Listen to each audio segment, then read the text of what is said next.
உறுப்பினராக ஆக்கிவிட்டோம். அவர் செயல்பாடு எப்படி இருக்கிறது?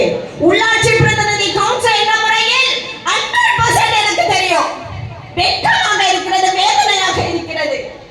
இப்படியெல்லாம் ஒரு சட்டமன்ற உறுப்பினர்கள் இருப்பார்களா என்று ரொம்ப சோகமாக இருக்கிறது.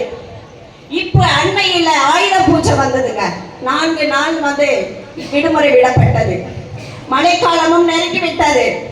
இன்னைக்கு முதல்வர் சொல்கிறார், மழைக்காலத்தை முன்னிட்டு ஆய்வு கூட்டங்களை முன்னெச்சரிக்கை நடவடிக்கை எடுக்க வேண்டும் என்று ஒரு ஸ்டேட்மெண்ட் கொடுத்தார். அதை நினைக்கும் ரொம்ப சந்தோஷமா இருந்தது. ஏன்னா எங்க பகுதியில் ரொம்ப கிராமங்கள் நிறைந்த பகுதி. அவர்கள் மழை வந்தால் எங்க தங்க வைக்க வேண்டும், தவிப்பு நிலையில் நாங்கள் இருப்போம். அவர்களுக்கு உணவு எப்படி கொடுக்க வேண்டும் என்று ஏங்கிக் கொண்டு இருப்போம். இந்த தருணத்துல பரவாயில்ல, முன்னெச்சரிக்கையா ஒரு ஸ்டேட்மெண்ட் கொடுத்திருக்காங்க அப்படின்னு ஒரு சூழல்ல எனக்கு போக ரொம்ப சங்கடமா இருந்ததுங்க. நிச்சயமாக எனக்கு போகவே விருப்பம் இல்லை. இருந்த போதிலும் நம்ம தலைமை கேட்ட நம்ம போன் பண்ணி கேட்கணும்ட்டு நம்மளுடைய மாவட்ட கழக செயலாளர் அன்பு சகோதர இடத்துல நான் போன் செய்தேன்.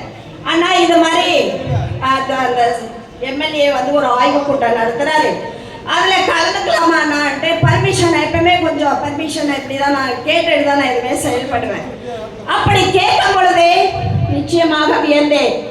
வேறொரு சட்டமன்ற முன்னாள் உறுப்பினராக இருந்திருந்தாலும் அவர் என்ன சொல்றாரு தெரியுமா? வேணாமா, விட்டுருங்க, அதை ஏதாவது செஞ்சுட்டு பேசிட்டு போயிட்டோம், நீங்க எல்லாம் கலந்துக்காதீங்கன்னு சொல்றார். நம்ம அன்பு சகோதர மாவட்ட செயலாளர் அண்ணன் நான் பர்மிஷன் கேட்கிறேன், ஆனா நாங்க கலந்துக்கலாமா?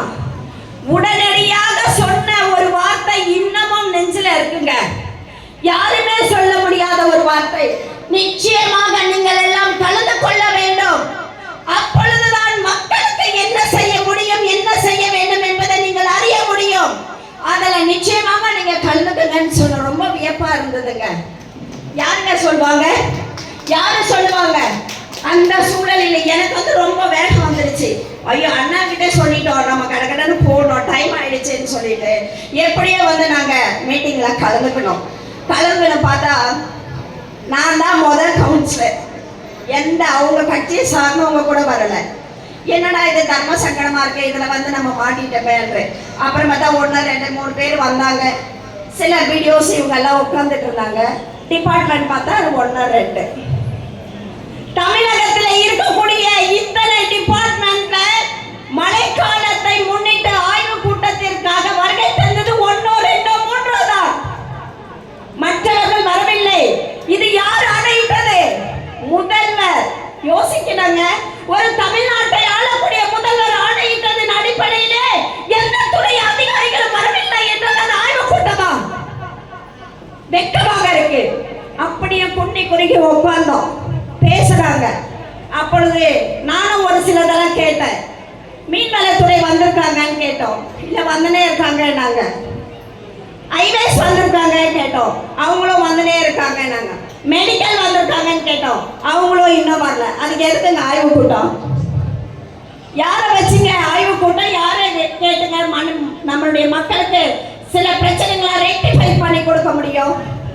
அப்ப இந்த கூட்டமே தேவையில்லையேன்னு சொன்னோம். இருந்தாலும் அவங்க முதல்வர் சொன்ன ஆணை கூட்டம்னு சொல்லிட்டு கொஞ்ச நேரம் நடத்தினாங்க, ஒரு ஃபியூ மினிட்ஸ். கடைசியில் அவர் சொன்னது, யாரும் எந்த டிபார்ட்மெண்ட்டும் வராததினால் நாங்கள் கூட்டத்தை அடுத்த வாரத்தில் தள்ளி வைக்கிறோம்னு சொன்னாங்க. பாருங்க எந்த லட்சணத்துல இருக்குது. யாருக்கு போய் நாம் உதவி செய்ய முடியும்? இதே நம்முடைய பலராமன் சட்டமன்ற உறுப்பினராக இருந்திருந்தால் அனைத்து துறை அதிகாரிகளும் அதில் உட்பிரிவில் இருக்கக்கூடிய அதிகாரிகளும் வந்து முன்னாடி அமர்ந்திருந்து சட்டமன்ற உறுப்பினரும் மக்களும் சேர்ந்து சொல்லக்கூடிய ஒவ்வொரு திட்டங்களும் நோட் பண்ணி இருப்பாங்க. நடந்ததா? இப்படி ஒரு சட்டமன்ற உறுப்பினர் வேணுமா? யாருக்கு அவர் உதவி செய்வார்? யாருக்கு உதவி செய்வார்? எம்எல்ஏ யார்கிட்ட தேடி போய் முடியுமா? ஆனா இன்னைக்கு ஒரு வேடிக்கை என்னன்னா, எங்க பழவேற்காட்டுல எந்த ஒரு நிகழ்ச்சியாக இருந்தாலும், எந்த ஒரு நம்மளுடைய ஃபங்க்ஷனாக இருந்தாலும் அவரை தேடியே போக மாட்டாங்க. இந்நாள் வரை நம்மளுடைய பலராமன் அண்ணன் மட்டும்தான் சட்டமன்ற உறுப்பினர். அவர்களுடைய நினைவுகளுக்கு இப்படியான ஒரு பொக்கிஷத்தை நம்ம இழந்திருக்கிறோம். வருங்காலத்தில் நம்ம இழக்காமல் இருப்பதற்கு இன்னைக்கே நம்ம உழைக்க ஆரம்பித்து விட வேண்டும். அதற்கு அடுத்த பிறகு மக்களுக்காக ஒரு திட்டத்தை கொடுத்திருக்காரா இந்த முதல்வர். KKI திட்டமா, கலைஞரின் கனவு இல்லம். இந்த மீஞ்சூர் ஒன்றியத்திற்கு கிட்டத்தட்ட 218 வந்ததுங்க. KKI கலைஞர் கனவு இல்லம். அந்த 218 75 வந்துடுச்சு. ஒர்க் ஆர்டர் கொடுத்தவங்களாம் கேன்சல் பண்ணிட்டாங்க. ஒர்க் ஆர்டர் கொடுத்தவங்கலாம் எங்களுக்கு வீடு வரும் கனவு கண்டுன்னு இருக்காங்க. ஏன்னா அது கலைஞரின் கனவு இல்லம். 78 வீடு வந்திருக்கு இல்லையா? அந்த 78 வீடுகளுக்கும் பேஸ் போட்டு கொடுப்பதற்கு நம்மளுடைய அரசாங்கத்துல பணம் இல்லையா? ஏன் இல்லை எங்க கிட்ட சொல்றாங்க. என்னன்னா ரொம்ப காமெடியா இருக்கு. நாங்கள் ஒரு கான்ட்ராக்டரை ஃபிக்ஸ் பண்ணிடலாம். உங்கள் பஞ்சாயத்தில் ஒரு 10-15 வீடு வந்திருக்கு, அதை பேஸ் போட்டு கொடுத்துருவோம், பணத்தை நீங்கள் கொடுங்க.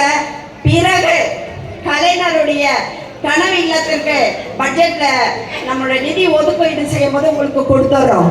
பரவாயில்ல, நாங்கள் ஏற்றுக்கிறோங்க. ஏனென்றால் நாங்கள் அதிமுக கழகத்தை சார்ந்தவர்கள். மக்களுக்காக, மக்கள் செயல்படுவதற்காக, மக்கள் வாழ்வதற்காக அனைத்தையும் நாங்கள் செய்வோம். ஆனால் லிஸ்ட் கொடுத்தவர் நம்ம டிஎம்கே உடைய தலைவர். டிஎம்கே தலைவர் அவரை வச்சு பேஸ் போட்டதெல்லாம் டிஎம்கே தலைவர். பணம் இல்லாத போது ஒதுங்கி விட்டார். ஆனா நாங்க கொடுக்குற லிஸ்ட் எல்லாம் ரிஜெக்ட் பண்ணிடுவாங்களாம்.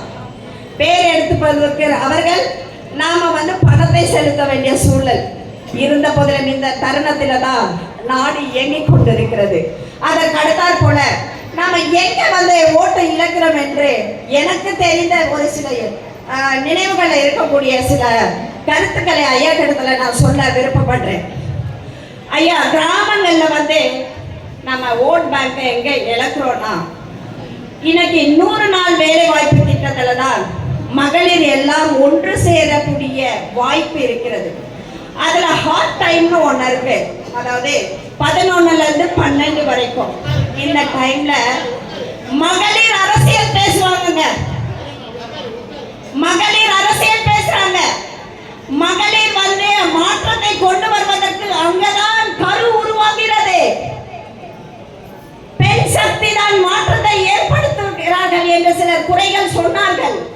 அந்த இடத்துல தாங்க நினைக்கிறது பெண் சக்தி. பெண் சக்தி feminism is the one of the most powerful in the world. அப்படி மாற்றத்தை கொண்டு வரும் பொழுது அங்க யார் இருக்காங்கன்னா, திமுகவை சார்ந்த நிர்வாகிகள், பெண் நிர்வாகிகளை அதை இன்சார்ஜா போடுறாங்க. போடும்போது ஒவ்வொரு எலெக்ஷனுக்கு முன்னாடியும் அவங்க சொல்றாங்க, நீங்க இந்த ஓட்டு போட்டதான் இந்த 100 நாளை கண்டினியூ பண்ணோம், நீங்க போடலைன்னா கண்டினியூ பண்ணோம், நீங்க யார் போடுவீங்க யார் போட மாட்டீங்கன்னு தெரியும். அந்த இடத்துல தான் நம்மளுடைய ஓட் பேங்க் சிலது சிதறுது. இது என்னுடைய அனலைஸ்ல நான் கண்டுபிடிச்சேன். அப்படி பார்க்கும் பொழுது அந்த 100 நாள் வேலை வாய்ப்பு திட்டத்துல நம்ம கழக நிர்வாகி மகளிர்களுக்கு ஏதாவது ஒரு அடிப்படையான பொறுப்புகளை கொடுத்து அந்த இடத்துல வம்பு செய்ய வேண்டும். நான் ஓபனா பேசுறாங்க, வம்பு செய்ய வேண்டும். என்ன வம்பு என்றால், பொய் சொல்கிறீர்கள். ஏன் பொய் சொல்ற? முதல்வர் ஸ்டாலின் கொடுத்த எல்லா திட்டமும் வந்துடுச்சா? மக்கள் எல்லாம் செழிப்பா இருக்காங்களா? ஏன் பொய் சொல்ற?